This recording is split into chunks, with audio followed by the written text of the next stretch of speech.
ठळक बातम्या प्रस्तुत करता सोनाई पशु आहार, दूध देणाऱ्या गायी आणि म्हशींसाठी परिपूर्ण आहार। मुंबईमध्ये हर्ड इम्युनिटीची शक्यता, झोपडपट्टी भागात तब्बल 57% लोकांमध्ये आढळले अँटीबॉडीज। कोरोनामुळे राज्याचं पावसाळी अधिवेशन लांबणीवर, 7 सप्टेंबरला होणार पावसाळी अधिवेशन, सर्व पक्षीयांचं एकमत। मराठा आरक्षणासाठी मृत्यू झालेल्या तरुणांच्या कुटुंबियांना नोकरी द्या, अन्यथा 9 ऑगस्ट पासून मुख्यमंत्र्यांच्या निवासाबाहेर उपोषण करू, पुण्यातील मराठा ठोक मोर्चाचा इशारा। 10वीच्या विद्यार्थी आणि पालकांची निकालाची प्रतीक्षा संपली, बुधवारी 1 वाजता लागणार ऑनलाईन निकाल। नरेंद्र मोदी हे पंतप्रधान असल्यानं राम मंदिराच्या भूमिपूजनाला जाणं म्हणजे संविधानाचं उल्लंघन, खासदार असदुद्दीन ओवैसी यांचा मोदींवर हल्लाबोल।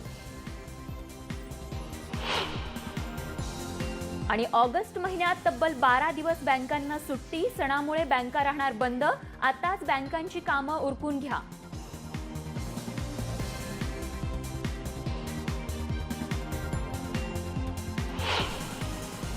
नमस्कार, मी स्वाती गोडसे, आपण पाहत आहे न्यूज 18 लोकमत बुलेटिन मध्ये आपल्या सगळ्यांचं स्वागत। देशभरातल्या अनेक महत्त्वाच्या बातम्यांचा धावता आढावा घेणार आहोतच, मात्र सुरुवातीला एक महत्त्वाची बातमी आहे। अभिनेता सुशांत सिंग राजपूत आत्महत्येप्रकरणी अभिनेता सुशांत सिंग राजपूतच्या भावानं अभिनेत्री रिया चक्रवर्तीवरती गंभीर आरोप केलेले आहेत। रियानं सुशांतच्या खात्यातून पैसे काढल्याचा गंभीर आरोप सुशांतच्या भावानं केलेला आहे।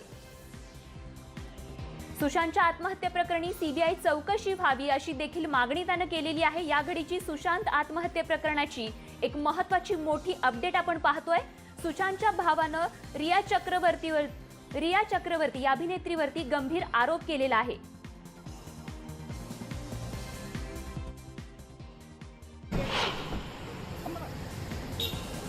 फायर में धोखाधड़ी का है। सुशांत के अकाउंट से बहुत सारा पैसा ट्रांसफर हुआ है उसके अकाउंट में, ज्वाइंट अकाउंट बना करके कई कंपनी बना करके कुछ धोखाधड़ी का काम किया गया उसकी तरफ से। तो वो सारा जांच का इशू है, पुलिस जाएगी, जांच करेगी तो सारा कुछ बाहर आएगा कि क्या क्या किया गया। सीबीआई जांच के लिए आप लोग क्यों नहीं लिख रहे हैं? पूरा सीबीआई जांच के लिए कहा गया, आप हमारा बाइट नहीं देखे, लगातार सीबीआई जांच का मांग हो रहा है। सरकार थोड़ी सीबीआई जांच कराती है, वो राज्य सरकार, महाराष्ट्र सरकार सीबीआई जांच के लिए करेगी। हम लोग डिमांड कर रहे हैं, महाराष्ट्र सरकार सीबीआई जांच के लिए लिख करके देगी। ऐसा कोई नियम नहीं है कि हमारी सरकार है और सीबीआई जांच ले लिया जाएगा। सीबीआई जांच महाराष्ट्र सरकार देगी तभी सीबीआई जांच लिया जाएगा। एफआईआर में धोखाधड़ी का है। सुशांत के अकाउंट से बहुत सारा पैसा ट्रांसफर हुआ है उसके अकाउंट में, ज्वाइंट अकाउंट बना करके कई कंपनी बना करके कुछ धोखाधड़ी का काम किया गया उसकी तरफ से। तो वो सारा जांच का इशू है, पुलिस जाएगी, जांच करेगी तो सारा कुछ बाहर आएगा कि क्या क्या किया गया। सीबीआई जांच के लिए आप लोग क्यों नहीं लिख रहे हैं? पूरा सीबीआई जांच के लिए कहा गया, आप हमारा बाइट नहीं देखे, लगातार सीबीआई जांच का मांग हो रहा है। सरकार थोड़ी सीबीआई जांच कराती है, वो राज्य सरकार, महाराष्ट्र सरकार सीबीआई जांच के लिए करेगी। हम लोग डिमांड कर रहे हैं, महाराष्ट्र सरकार सीबीआई जांच के लिए लिख करके देगी। ऐसा कोई नियम नहीं है कि हमारी सरकार है और सीबीआई जांच ले लिया जाएगा। सीबीआई जांच महाराष्ट्र सरकार देगी तभी सीबीआई जांच लिया जाएगा।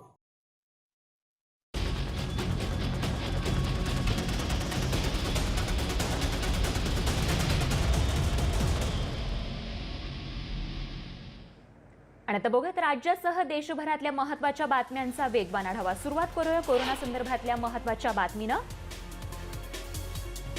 मुंबईची वाटचाल हर्ड इम्युनिटीच्या दिशेनं झाल्याची शक्यता आहे। जवळपास 57 लोकांमध्ये अँटीबॉडीज आढळल्याचं समोर आले। पालिका आणि इतर संस्थांच्या सर्वेक्षणात ही महत्त्वाची बाब समोर आली आहे। राज्यासाठी दिलासादायक बातमी आहे। दिवसभरात 10,333 जण कोरोनामुक्त झाले, तर राज्यात दिवसभरात 7,700 नव्या रुग्णांची भर पडली आहे। तर रुग्णसंख्येसोबत मृत्यूच्या संख्येतही घट होताना दिसतेय। 24 तासांमध्ये 282 रुग्णांचा मृत्यू झालाय, जो आकडा तुलनेनं कमी आहे।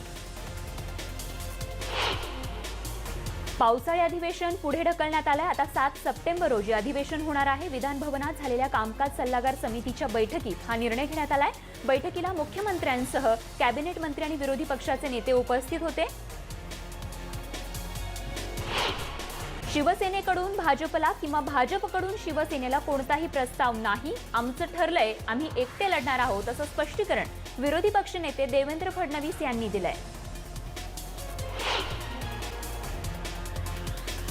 विधानसभेचे विरोधी पक्षनेते देवेंद्र फडणवीस यांनी राम मंदिराच्या भूमिपूजन सोहळ्याविषयी स्पष्टता केली आहे. सोशल डिस्टन्सिंग, मास्क लावणं आणि मर्यादित लोकांमध्ये सगळे नियम पाळून भूमिपूजनाचा कार्यक्रम होईल. कुणी काळजी करू नये असं ते म्हणाले. हजारो भारतीयांची इच्छा आहे की पंतप्रधानांनी प्रत्यक्ष अयोध्येत जाऊन भूमिपूजन करावी असं देवेंद्र फडणवीस यांनी म्हटलंय. राज्याच्या हितासाठी आत्ताही भाजप सेनेचं सरकार बनत असेल तर त्याला आमची ना नाही असं न्यूज 18 लोकमतशी बोलताना चंद्रकांत पाटील यांनी सांगितलंय. तर आम्ही निवडणुका स्वबळावरच लढणार असंही पाटील यांनी स्पष्ट केलंय. 25 वर्ष ज्यांच्या विरोधात होतो त्यांनी साथ दिली असल्याचा टोला शिवसेना खासदार हेमंत गोडसे यांनी भाजप प्रदेशाध्यक्ष चंद्रकांत पाटील यांना लगावलाय. आम्ही तेव्हा युती धर्म पाळला, आता महाआघाडी धर्म पाळतोय आणि यापुढे जो निर्णय उद्धव ठाकरे घेतील तोच आमचा धर्म असेल असंही गोडसेंनी नाशिकमध्ये स्पष्ट केलंय. राष्ट्रवादी काँग्रेसचे अध्यक्ष शरद पवार यांनी न्यूज 18 लोकमतला एक्सक्लुझिव्ह मुलाखत दिली आहे. यावेळी त्यांनी राज्यातील कोरोनापासून राम मंदिरापर्यंतच्या मुद्द्यांवर भाष्य केलंय. मुख्यमंत्री उद्धव ठाकरेंनी कोरोनाच्या काळात राज्यात थोडं फिरायला हवं असं ते म्हणाले. पंतप्रधान नरेंद्र मोदी इतर राज्य सरकारांशी जुळवून घेत असतात, पण त्यांच्या इतर सहकाऱ्यांची मतं वेगळी असावीत असंही ते म्हणाले. सोबतच राम मंदिराबाबत कुठलाही वाद नसल्याचंही त्यांनी म्हटलंय. राम मंदिर भूमिपूजनाला विरोध नसल्याचं न्यूज 18 लोकमतशी बोलताना शरद पवारांनी स्पष्ट केलं. सध्याचं प्राधान्य कोरोनाला आहे, त्यामुळे याबाबत मत व्यक्त केल्याचं पवार म्हणाले. काही दिवसांपूर्वी शरद पवारांनी राम मंदिरामुळे कोरोना जाईल का असा सवाल उपस्थित केला होता. त्यांच्या या विधानामुळे मोठा वादही निर्माण झाला होता. राज्य सरकारने वाहन खरेदीसाठी पदानुसार मर्यादा निश्चित केल्या आहेत. राज्यपाल, मुख्यमंत्री आणि उपमुख्यमंत्री यांच्या व्यतिरिक्त सर्व पदांसाठी गाडीच्या किमती निश्चित करण्यात आल्यात. विभागीय आयुक्तांना 10 लाखांच्या गाडीची मुभा देण्यात आली असून जिल्हाधिकारी आणि पोलीस अधीक्षकांना 9 लाखांपर्यंत गाडी खरेदी करता येणार आहे. वाढीव वीज बिल माफी संदर्भातली मुंबईतली बैठक फक्त चर्चेनं संपलीये. अंतिम निर्णय हा बुधवारी होणार आहे. MERCचे संचालक प्रदेशात असल्यानं या ठिकाणी व्हिडिओ कॉन्फरन्सिंगद्वारे बुधवारी ते चर्चेत सहभागी होणार आहेत आणि त्यानंतर अंतिम निर्णय घेण्यात येणार आहे. तर आजच्या या बैठकीत अजित पवार, नितीन राऊत यांच्यासह इतर मंत्रीही सहभागी झाले होते. वीज बिलांच्या मुद्द्यावर मनसे गप्प राहील अशी चुकीची समजूत सरकारनं करून घेऊ नये असा इशारा राज ठाकरेंनी दिलाय. मुख्यमंत्र्यांनी तात्काळ या विषयात लक्ष घालून वीज बिलात सूट द्यावी, नाहीतर आम्हाला खासगी कंपन्यांना झटका द्यावा लागेल असं राज ठाकरेंनी म्हटलंय. तसं पत्रच राज ठाकरेंनी मुख्यमंत्री उद्धव ठाकरेंना पाठवलंय. तर वीज बिलाबाबत बुधवारी निर्णय होणार असल्याची माहिती ऊर्जा मंत्री नितीन राऊत यांनी दिली आहे. तसंच पत्र पाठवून आणि झटका देऊन वीज बिल माफ होणार असेल तर राज ठाकरेंनी खुशाल झटका द्यावा असा टोला राऊतांनी राज ठाकरेंना लगावलाय. वाढीव वीज बिलावर तातडीनं निर्णय घेण्याचा इशारा राज ठाकरेंनी दिल्यानंतर परिवहन मंत्री अनिल परब यांनी राज ठाकरेंना उत्तर दिलंय. कोण कोणत्या स्टाईलनं आंदोलन करतंय हे माहीत नाही, पण सरकार जनतेच्या बाजूने असल्याचं परिवहन मंत्री अनिल परबांनी म्हटलंय. मराठा आरक्षणासंदर्भात विरोधी पक्षनेते देवेंद्र फडणवीस यांनी मुख्यमंत्री उद्धव ठाकरेंना पत्र लिहिलंय. सुनावणीत शासकीय अधिकाऱ्यांमार्फत योग्य ते सहकार्य मिळत नसल्याचं सरकारच्या वकिलांनी न्यायालयात सांगितलंय. असं होता कामा नये, याकडे आपण तातडीनं लक्ष द्यावं अशी विनंती या पत्रातून त्यांनी केली आहे. मराठा आरक्षणाबाबत प्रत्यक्ष सुनावणी व्हावी असं मत सरकारचं असल्याचं मंत्री अशोक चव्हाण यांनी सांगितलंय. देवेंद्र फडणवीस आरक्षणाबाबत चुकीची विधानं करत असल्याचं चव्हाण म्हणाले. तर मराठा आरक्षणाबाबत तयारी पूर्ण आहे, तसंच कागदपत्रांची पूर्तताही झाली असल्याचं चव्हाणांनी स्पष्ट केलंय. सोबतच सरकारची तयारी पूर्ण आहे, कागदपत्रांची पूर्तताही झाली असल्याचं सांगत त्यांनी चंद्रकांत पाटलांना टोला लगावलाय.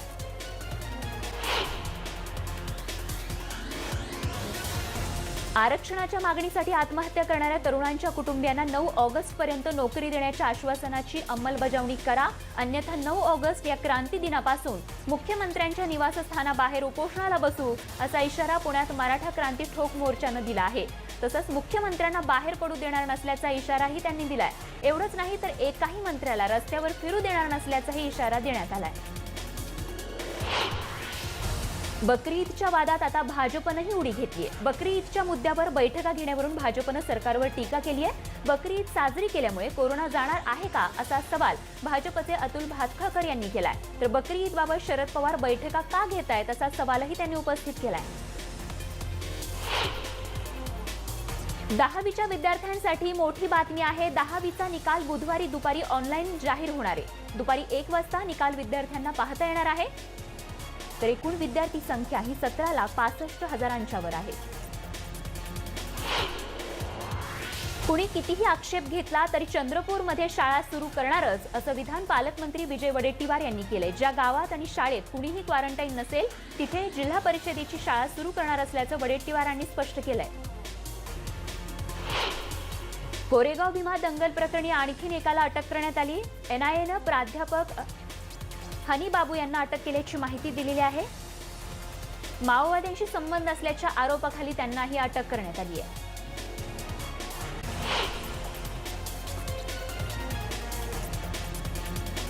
कोरोना मृतांच्या खात्यातून कोट्यवधी रुपये गायब करण्याचा डाव उधळण्यात आलाय. मुंबईतील बांधकाम व्यावसायिकाचा कोरोनामुळे मृत्यू झाला होता. त्याचाच फायदा घेऊन त्यांचं बँक खातं हॅक करून ऑनलाईन चोरी करण्याचा प्रयत्न करण्यात आला. या प्रकरणी एका उच्च शिक्षित तरुणाला गुन्हे शाखेनं अटक केली आहे.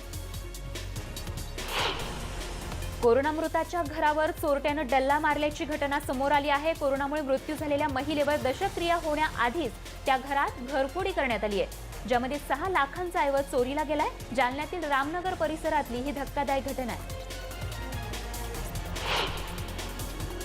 मुंबईतील गोरेगाव भागात अवघ्या 30 लाख रुपयांमध्ये घर उपलब्ध करून देण्याचा राज्य सरकारचा प्रयत्न आहे.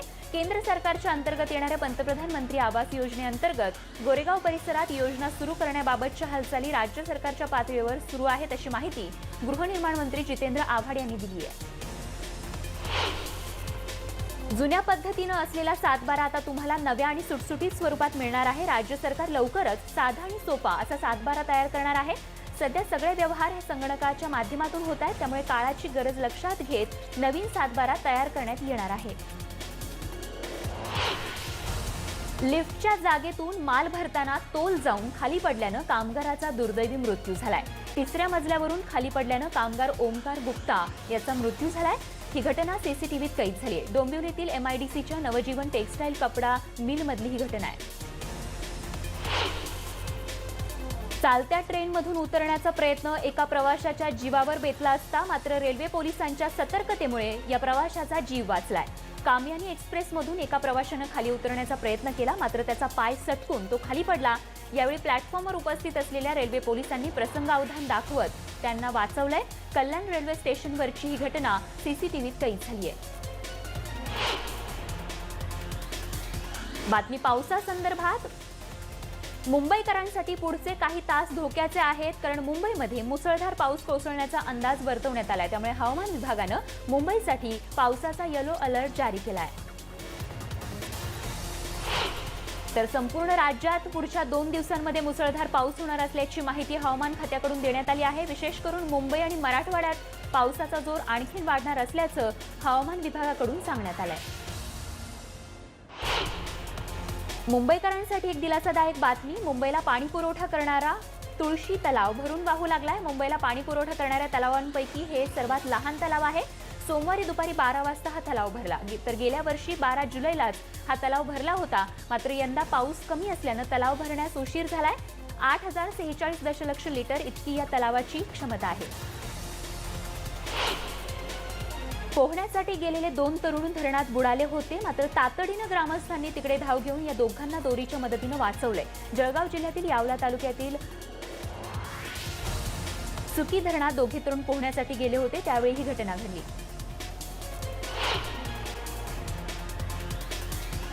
औरंगाबादमध्ये अतिपावसाने उभ्या पिकांचं अतोनात नुकसान झालंय. काही भागात शेतीत गुडघाभर पाणी असल्यानं सोयाबीन, कापूस, मका आणि तुरीचं नुकसान झालं. तर शेतकऱ्यांचं एवढं नुकसान होऊनही पंचनामे झाले नसल्यानं शेतकऱ्यांनी संताप व्यक्त केलाय. औरंगाबाद जिल्ह्यातील चिते पिंबळ गावातील शेतकऱ्यांचं पावसामुळे मोठं नुकसान झालंय. भिवंडी शहराला पाणी पुरवठा करणारा वऱ्हाळा देवी तलाव आणि आकाशात भरलेले रंग असं नयनरम्य दृश्य इथे बघायला मिळालंय. या नयनरम्य दृश्यांनी डोळ्याचं पारणं फेडलं। यावेळी मासे पकडण्यासाठी जाळं फेकताना टिपलेल्या दृश्यानं या सौंदर्यात आणखीनच भर घातली।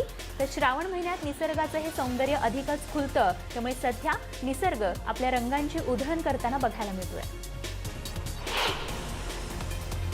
गेल्या 2 दिवसांपासून सातारा शहरातही इंद्रधनुष्य बघण्याचा दुर्मिळ योग उपलब्ध झालाय। आजूबाजूच्या डोंगर कपाऱ्यात ऊन पावसाचा खेळ सुरू असल्यानं अधूनमधून सुंदर असं हे इंद्रधनुष्य बघायला मिळतंय। नागपूरमधून कोरोना संदर्भात बातमी आहे। नागपूरमध्ये नियम न पाळणाऱ्यांविरोधात कारवाई करण्यासाठी आयुक्त तुकाराम मुंढे थेट रस्त्यावर उतरले। नियमांचं पालन न करणाऱ्यांविरोधात मुंढेंनी ऑन द स्पॉट कारवाई करण्यास सुरुवात केली आहे। भारतात तयार करण्यात आलेल्या कोवॅक्सिन या लशीच्या मानवी चाचणीला नागपूरच्या गिल्लुरकर हॉस्पिटलमधून सुरुवात झाली आहे। 2 पुरुष आणि एका महिलेला ही लस देण्यात आली आहे। या व्यक्तींना पुढच्या 14 दिवसांपर्यंत लशीमुळे कोणतीही लक्षणं किंवा त्रास जाणवला नाही, तर कोवॅक्सिन लशीचा दुसरा डोस दिला जाणार आहे। ऑक्सफर्ड ॲस्ट्राजेनेकाद्वारा विकसित कोविड-19 लशीच्या ह्युमन ट्रायल्ससाठी अंतिम टप्प्यात देशभरात 5 ठिकाणी पूर्ण तयारी करण्यात आली आहे। जैवतंत्रज्ञान विभागाच्या सचिव रेणू स्वरूप यांनी ही माहिती दिली आहे। ज्या भारतीयांना लस दिली जाणार आहे त्यांचा संपूर्ण डेटा उपलब्ध असणं महत्त्वाचं आहे। ऑक्सफर्ड युनिव्हर्सिटीनं तयार केलेल्या लशीच्या पहिल्या 2 चाचण्या यशस्वी झाल्या आहेत। पुण्यामध्ये आतापर्यंतची दुर्मिळ घटना घडली आहे। बाळाला आईच्या गर्भात असतानाच कोरोनाची लागण झाल्याचं समोर आलंय।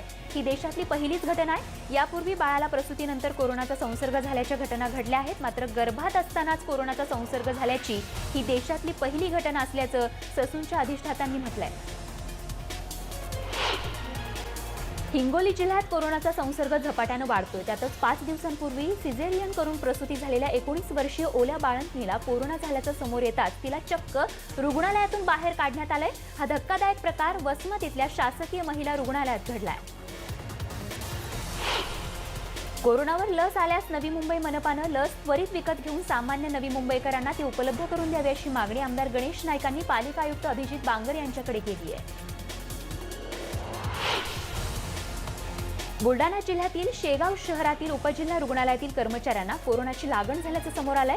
रुग्णांचे स्वॅब घेणाऱ्या नर्स आणि इतर कर्मचाऱ्यांना कोरोनाची लागण झाली, त्यामुळे चिंता आणखीनच वाढली आहे। बातमी कोल्हापुरातून। कोल्हापूरमधल्या कोविड सेंटरमध्ये फुटबॉल खेळणाऱ्या तरुणांवर गुन्हा दाखल करण्यात आलाय। फुटबॉल खेळतानाचा हा व्हिडिओ समोर आला होता।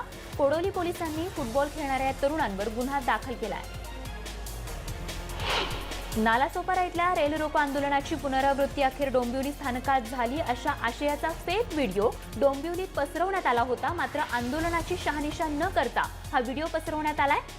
व्हायरल करण्यात आलेला हा व्हिडिओ फेक असून डोंबिवलीचा नसल्याचंही आता समोर आलंय।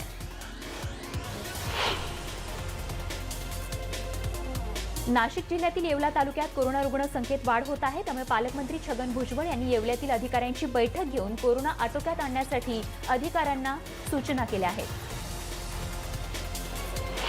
शिक्षकांना जुनी पेन्शन योजना लागू करण्याच्या मागणीसाठी अमरावती शहरात शिक्षकांनी थाळीनाद आंदोलन केलंय। महिला आणि बालकल्याण मंत्री यशोमती ठाकूर यांच्या घरासमोर शिक्षक संघटनेच्या नेत्या संगीता शिंदे यांच्यासह महिला शिक्षकांनी हे आंदोलन करून सरकारचं लक्ष वेधून घेतलंय।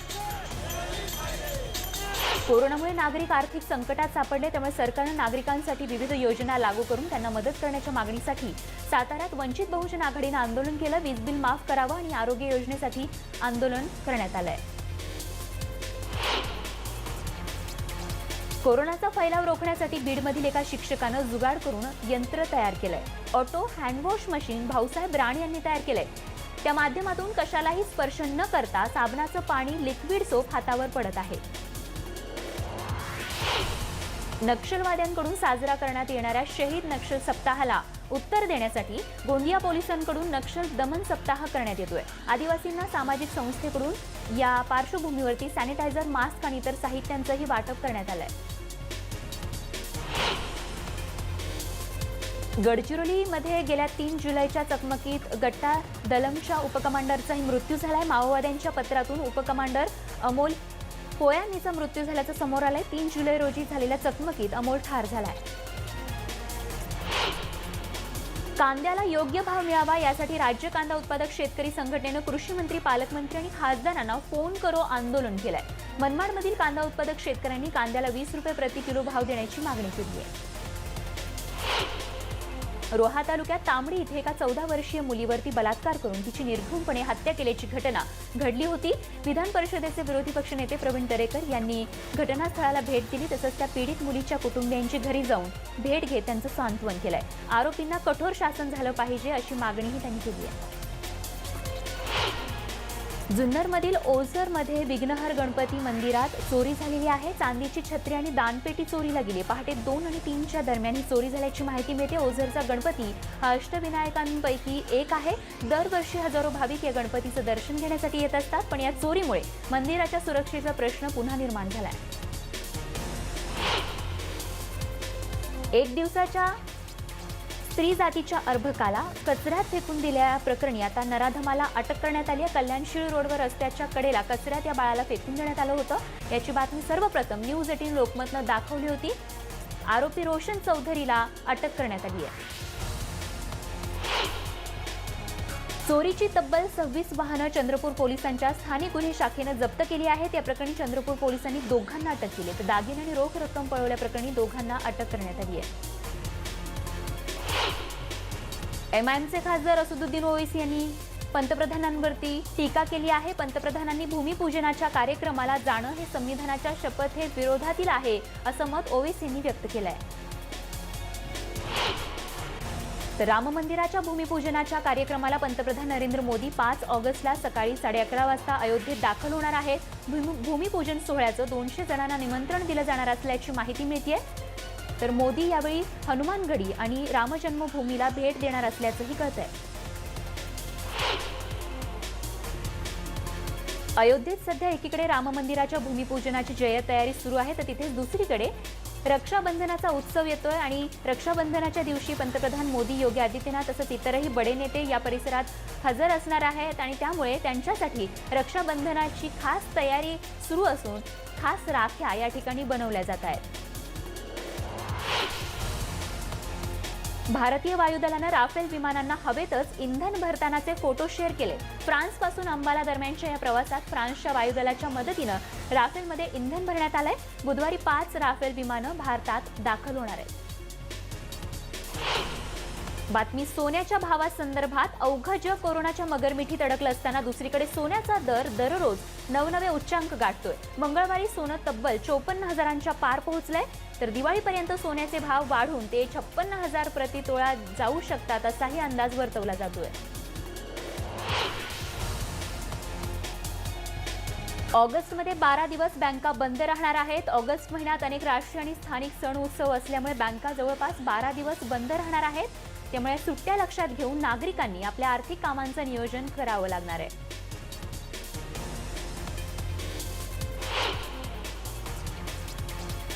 बातमी क्रीडा विश्वातून. आयपीएलच्या 13व्या हंगामासाठी आता बीसीसीआयनं यूएई क्रिकेटला अधिकृतरित्या पत्र पाठवलंय.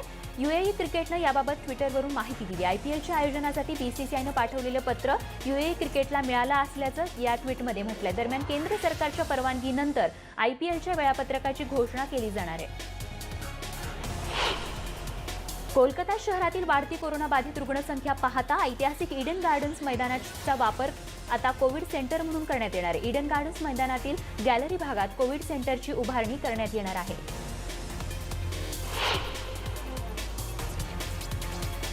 जंगलाच्या राजावर सिंहीण भारी पडत असल्याचा एक व्हिडिओ समोर आलाय. जंगल सफारीवर निघालेल्या पर्यटकांना हा थरार बघता आला. गुजरातच्या गीर जंगलातली ही दृश्य असल्याची माहिती आहे. सिंह जेव्हा समोर येतो तेव्हा सिंहीण खूप मोठ्यानं डरकाळी फोडते आणि इतकंच नाही तर ती सिंहावर हल्लाही करते. सिंहिणीचं हे आक्रमक रूप पाहून सिंहही आपला मार्ग बदलतो असं या व्हिडिओमध्ये बघायला मिळतंय.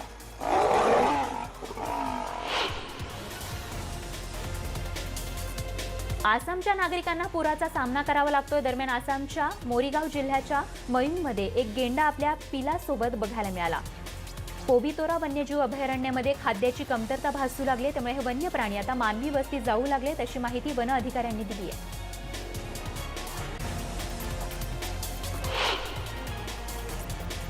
आणि महत्त्वाच्या बातम्यांसह या बुलेटिनमध्ये वेळ झाली तेच थांबण्याची. ताज्या अपडेटसह लगेच परत येतोय. बघत रहा न्यूज 18 लोकमत.